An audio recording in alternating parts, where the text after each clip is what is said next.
the police report that was never followed up. So when I did that in Lawton, Oklahoma.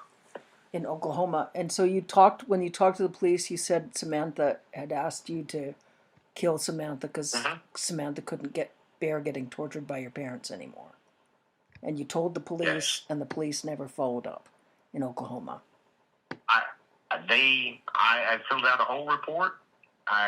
It was recorded. I gave them the exact same story I'm telling you, and I never heard back from them. And I don't know why. I don't know how deep they dug. I don't know why that investigation stalled, but at the conclusion of that, I felt as though law enforcement was not somebody that would do anything. Because I know that the investigations have to be somewhere. Yeah. My parents were investigated over and over and over again, particularly my dad, in 3 different states. Seems like there was some different states. 4 different states. Because Texas, Tennessee, Alabama, and they tried to kill me in Florida. There was another investigation in Florida that followed them back to Alabama. Yeah. So, you know, I have a question for you. There's no way. Yes. This is specific regarding with Trump again, and I think it might help in terms of sort of just establishing something. When you kicked the tent peg into Trump's anus, you said it tore Trump's backside open, anus open. Yes. There's a lot of gossip, discussion about Donald Trump's being incontinent since several years ago. I remember some folks that worked on the television series The Apprentice, they said Donald Trump had to wear diapers. And that... I would bet it's because I ripped him open. That's what my sense is that some of the gossip has been, Trump had used Adderall, Trump was incontinent because of drug use. But I'm wondering, and I do know that the truth,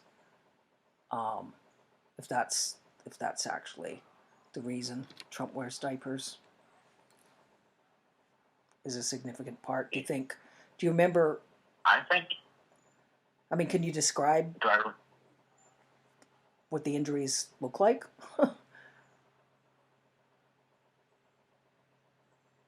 Do you remember enough to describe? I remember the scream that he let out when I kicked him. And I remember backing away, and it was, I can't remember exactly what it looked like, but it wasn't just that he was hurt. He started, while he was screaming, like his entire body was in almost like a horseshoe, where he was just vibrating or convulsing while he was just screaming at I remember his reaction being so loud that it scared me, and I kind of backed away. But what the injury itself looked like, I can't really describe that, because in my mind, I thought that he was going to die after. Mm-hmm. So I got as far away as I could, like in the corner. And as he's just, the scream that he let out, I can remember that. Yeah, just like a banshee. Mm-hmm. And then those people came in there, obviously knowing something was up. They pointed a gun at me. Anyway, they didn't beat me. They didn't do anything like that. They just scooped him up and got him out of there. And then they tried to figure out what had happened. And I know at one point I was just there with a couple of guys holding a gun on me. And there was some discussion. My dad was brought in.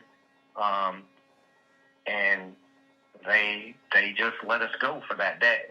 Mm-hmm. Nobody harmed us that day because they didn't really know how they were going to handle it. They didn't know if Trump was going to die. He was fucked up. I mean, no doubt. That's something that left a scar. there is no doubt in my mind that left a permanent scar on him. Mm-hmm. So, and as far as if it's possible that that's the reason that he's incontinent today, it's very, very much so. It wasn't it wasn't a minor injury by any stretch of the imagination. It was my best effort to kill him in the most horrible way that I could possibly do it. I just happened to fail.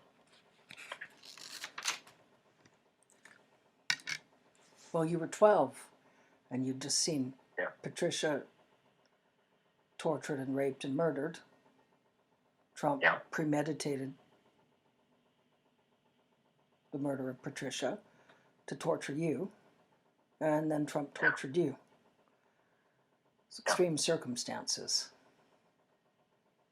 You know,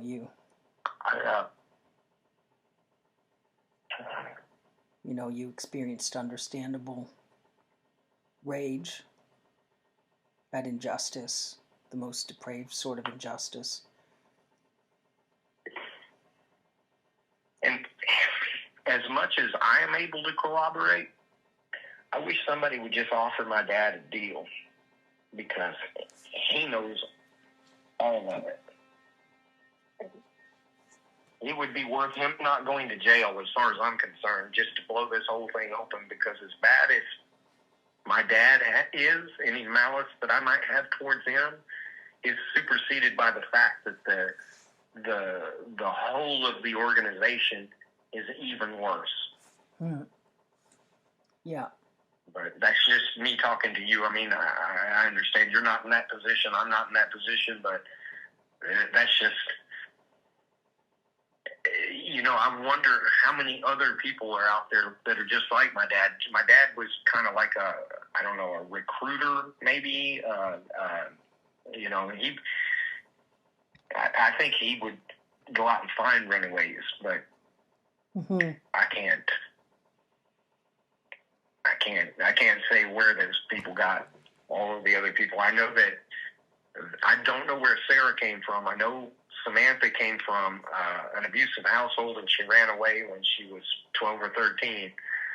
Lived on the streets for a while, and then wound up in that brothel, and then wound up getting used in that whole ring. And Patricia had been in some similar circumstance where I think that she was adopted and used kind of like I was, but then she wound up on the street too, another runaway. Mm-hmm. But I don't know Sarah's background. I don't remember it.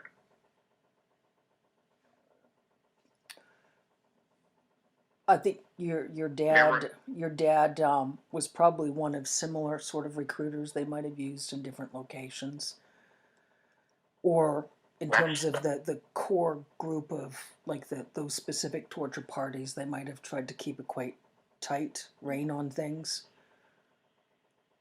Yeah. Is there anything else you want to talk about right now? I mean, I think I have shared the bulk of what I remember vividly. Okay. You know, sometimes another detail or something will pop up into my head. But, you know, and I've spent years kind of trying to dissect all of this, and you know, over the number of years, about the last 10 years, I've been just peeling back layer after layer of this. And as far as what I remember clearly, this is pretty much it.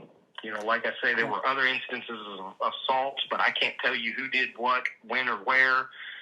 And I can't place it to a specific individual outside of, you know, both of my parents assaulted me. Some of the other family members assaulted me. I can remember that.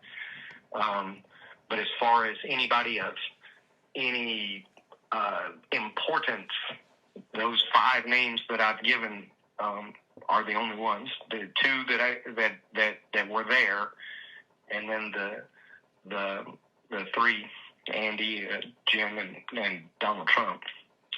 Mm-hmm. But there were other people at those parties, and those people were important. I just can't point a finger at them and say for sure Yeah, no, that this don't is that person. don't worry about that at all right now. There's what I'm going to do is, to be honest with you, seeing Clarence Thomas there really stood out. But what cements that into my brain was the celebration that my dad had when he got confirmed onto the Supreme Court. How excited he was to have a person as high as the Supreme Court that was involved in all of it as sort of a buffer. Yeah. So